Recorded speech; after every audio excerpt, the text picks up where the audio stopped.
Hello and welcome to The Artist Speaks. I'm Christopher Lawrence and today I'm talking to Declan Jenkins. Hi. Friend of mine. Hello.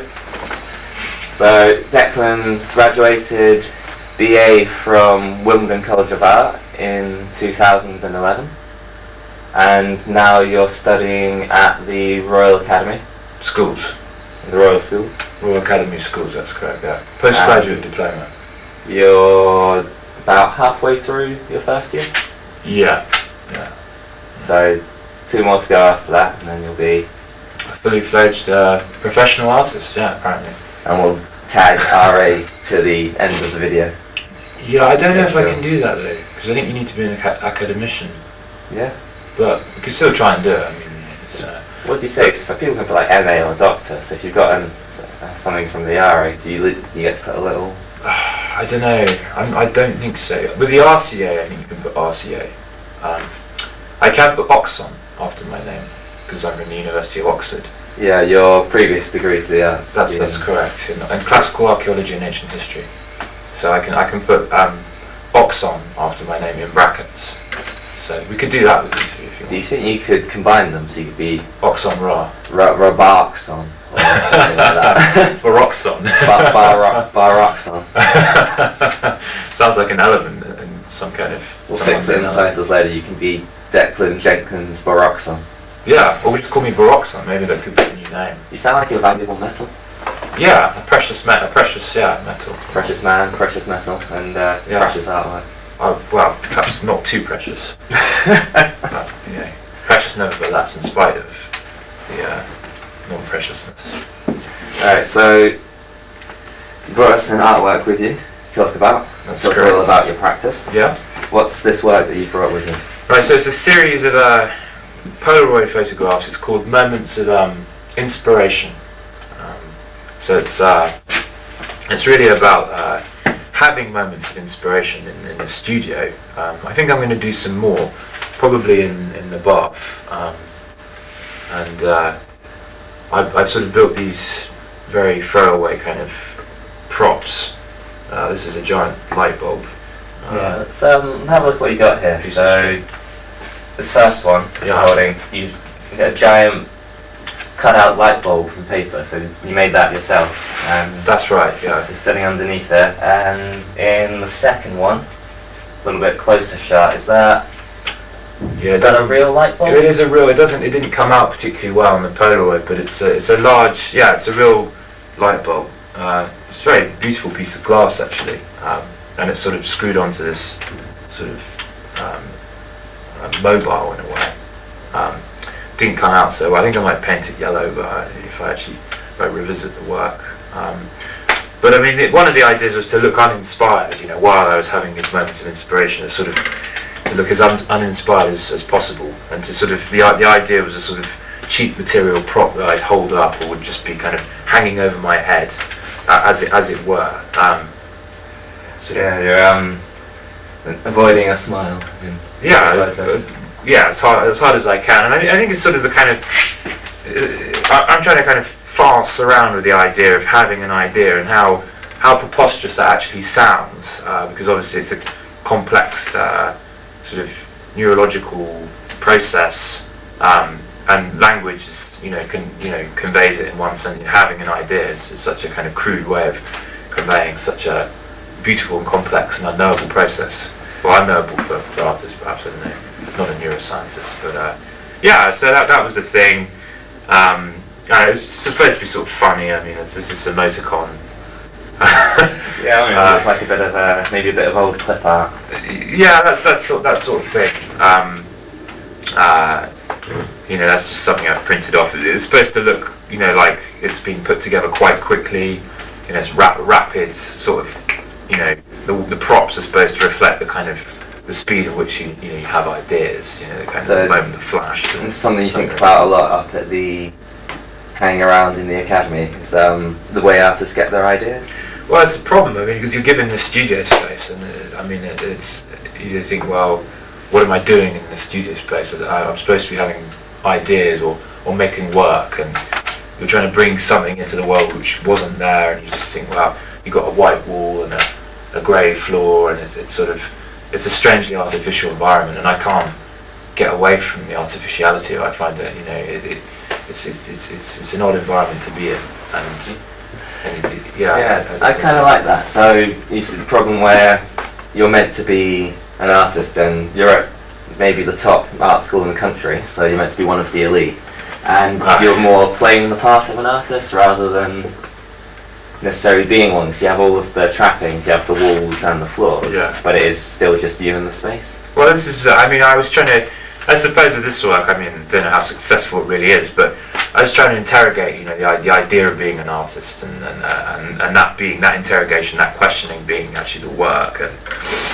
and to do it in a humorous way, you know, in a quite throwaway, you know, and again, the fact that it's a Polaroid, it's an instant document, but it's also an object, so, I wanted to kind of interrogate this process of what it is to sit in a studio and sort of theatricalize it and sort of make it sort of into something a bit, you know.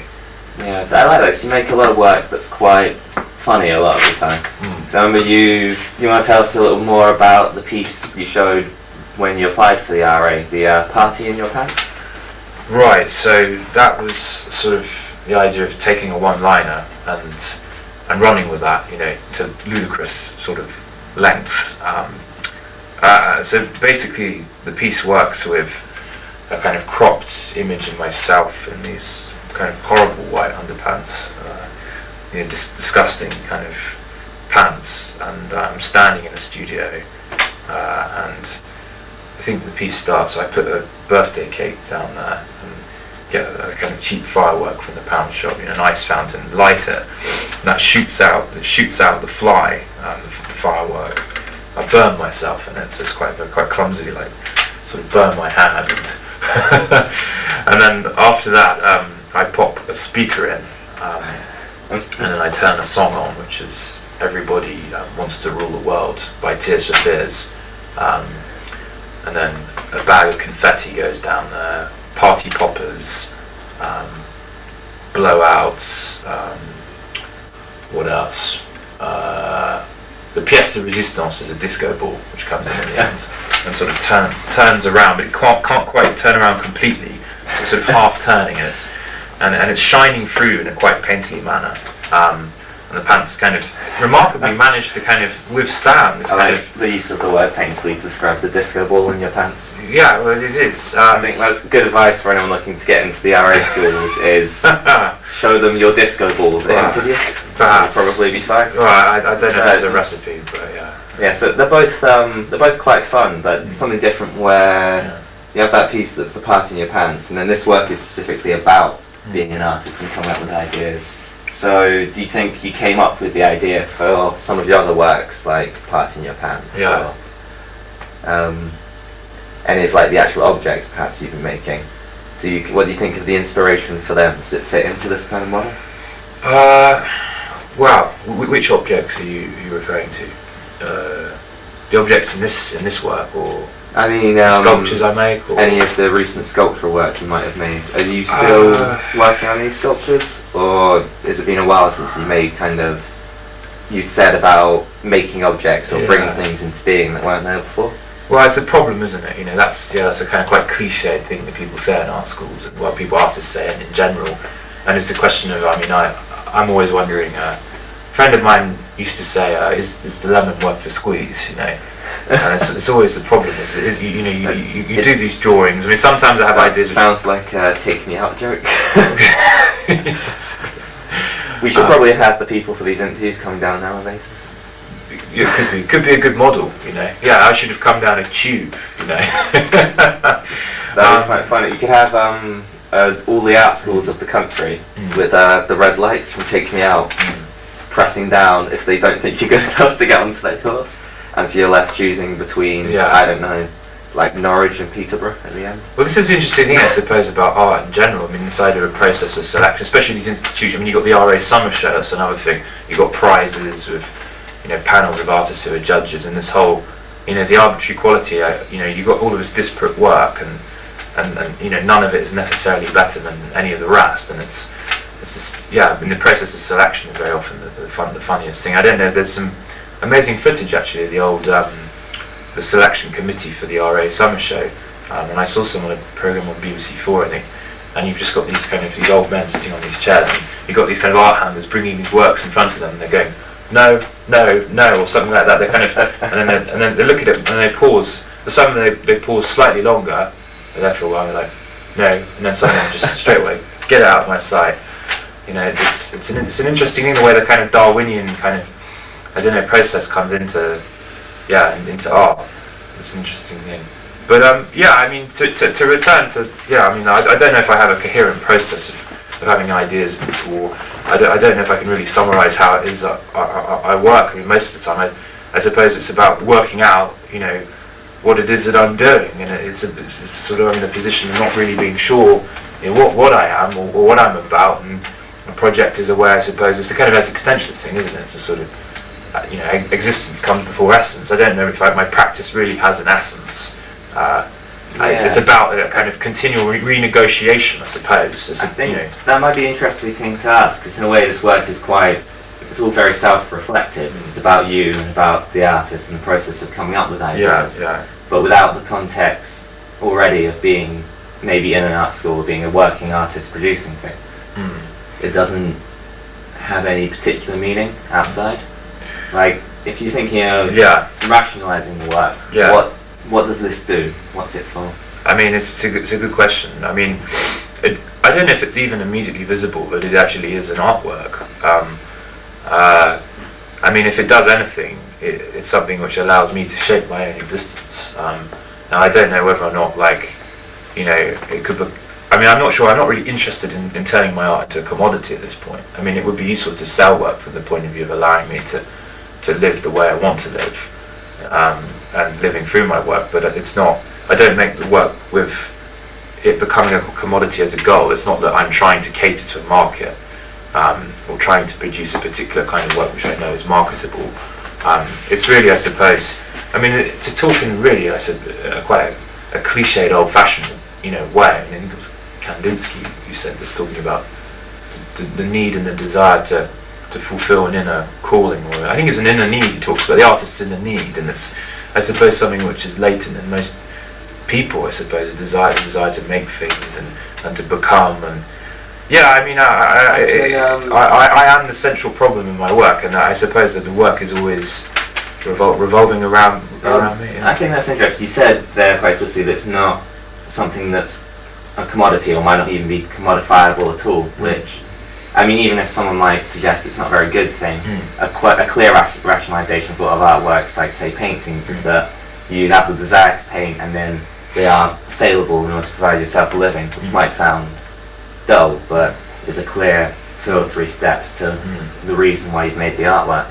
In this case, you're talking about being able to reshape or understand yourself through this process. Well, not necessarily understand. I think the kind of idea of having a clear rationalisation of what I do is something I probably try and resist to some extent, even though what I do probably can be rationalised. I'm quite happy. I mean, I'm quite happy for it to be, the way I think about my work, for it to be quite clumsy and to be quite unscientific.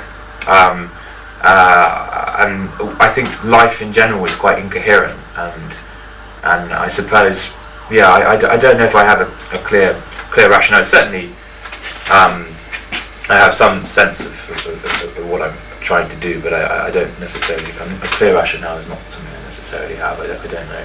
So, do you think it's important for other people, even artists or non-artists, to understand this idea of maybe a fairly incoherent life, or to maybe use similar processes to move themselves forwards? Is this something you would show as a model for other people?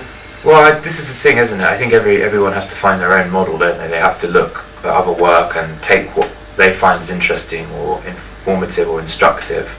And I would always say build your own model. If someone, so that would be the lesson you wanted to. Well, perhaps. Yeah, I mean, I think everyone's trying to build their own model, and I think, you know, if someone can take something from it, great. I mean, I'm very keen to put the work out there. I don't want to. I mean, I talk about it. I mean, being something I do for myself, but I'm quite keen I'm very happy to. I mean, I do want to put it out there, and it's true that at the end of the day, I suppose making an artwork, there is this process of input and output, and I do want to show the work, and I do want to that's interesting. find a context for it. So perhaps it's about finding a world for myself. Perhaps making artwork in a way is a way of participating in a certain world, a certain network of exchanges and conversations, and perhaps that's what it is. Perhaps it allows me to participate in the world. I think that's interesting. It's not necessarily for anyone else. The work is part of your process, but then how would you show this if you were interested? You've got 4 Polaroid pictures. Are we talking like a gallery exhibition? Do you have like a website that you put this work onto that people can access easily? Well, I have a website, but I'm never really managing to update it enough. But I would consider showing it in a gallery. I could pin these to a wall very simply. They could become part of a publication or book. I don't have a specific context in mind for them really. They're quite portable kind of objects. I don't know. Maybe they won't. Perhaps in this case, maybe I'll decide that they're not quite as good as I'd hoped, or that they're not quite as exciting or funny as I hoped. So perhaps I'll just keep them as sort of trinkets or objects that for personal enjoyment, or give them to some friends. I really don't know. But it makes it sound like you've got personal enjoyment, so you can keep them as wanking material. you could give them out to people on the bus, and then feel good about them looking at you. I mean, I think narcissism is massively involved in all of this. I think that the work is about some form of narcissism. I mean, perhaps I'm a repressed narcissism in life, and narcissist in life, and perhaps art gives me an opportunity an outlet for that, that self-love, that narcissism, and a way of perhaps transcending my loneliness, because I think a lot of these works there's a certain pathos, a certain loneliness of the artist in the studio, and especially the party in my, to return to you were talking about earlier, this party in my pants piece. There's this idea of having a party on your own, and trying to entertain yourself, trying to pass the time, being bored, trying to find a way out of that boredom and that loneliness and that kind of pathos. I have this song playing in my pants and it stops, and you hear this disco ball grinding against the inside of my pants. I mean, it's a sort of, you could talk about perhaps it's autoerotic, it's masturbatory, it has all of these kind of qualities in it, So I think narcissism is a big part, and a kind of exhibitionism by proxy. I'm not performing it live. Maybe I should try, but there's the way that you're actually making a video, recording yourself doing that, and then putting it out there. There's a form of kind of deferred exhibitionism, I guess. Okay, well, I think that might be a good note to leave it on. Yeah, great. Yeah, lonely man makes masturbatory work in the art studio. So it sounds about right, I think. It's the level we're all working on to some extent. Yeah, I think I'd be happy with that description. I think it's on the money. Yeah, I get that feeling sometimes that us is kind of just people with different fetishes who don't like to engage with the regular world. Yeah, it is. I mean, hobbyists. It's like I like bright colours and touching myself. We'll put that on Match.com. Yeah, well, you could make a matchmaking website for artists, couldn't you? You've got different match up perverse obsessions with Yeah. I think this is okay. Well, thanks for coming, Declan. Oh, yeah, it's been a pleasure. Let's wave it out. Yeah, I'm gonna put a soundtrack over this, but it'll look like whistle. Was it that cartoon in the 1950s? Was it Mandy Pandies waving goodbye? We waved goodbye. I might just include the conversation in that.